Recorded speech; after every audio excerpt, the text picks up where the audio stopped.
మనకి చిన్నప్పటి నుంచి మన తల్లిదండ్రులు ఒక విషయం నేర్పించారు. మనకి జరిగిన మంచికి, జరగని చెడుకి ఆనందంగా ఉండాలని.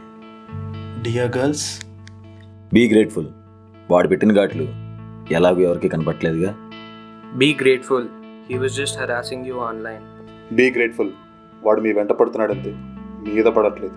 Be grateful. మీ భర్త చేస్తే దాన్ని రేప్ అనరు. Be grateful. ఆయన మీ ఫ్యామిలీ మెంబరే. పరాయివాడు కాదుగా. Be grateful. It was just rape.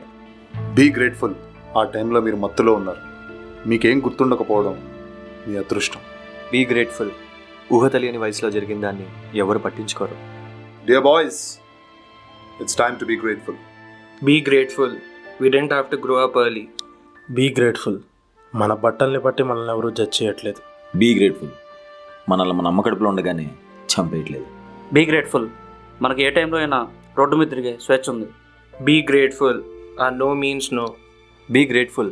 మనం అసలు అమ్మాయిగా పుట్టలేదు. ఇలాగే మన ఇంట్లో ఆడపిల్లల నుంచి మన ఫ్రెండ్స్ వరకు ఒక వర్స్ట్ కేసుతో కంపేర్ చేసి వాళ్ళకి జరిగిన అన్యాయాన్ని చిన్నదిగా చూపించి వాళ్ళని కన్విన్స్ చేస్తున్నాం. అందుకే కదా చాలామంది అమ్మాయిలు వాళ్ళ బెస్ట్ ఫ్రెండ్స్తో కూడా వాళ్ళ ప్రాబ్లమ్స్ షేర్ చేసుకోలేకపోతున్నారు.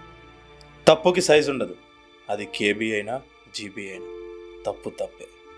అమ్మాయిలకి ప్రాబ్లమ్స్లో తోడుంటాం పక్కన పెడితే మనమే ప్రాబ్లం అవ్వకుండా ఉందాం. Happy women's day.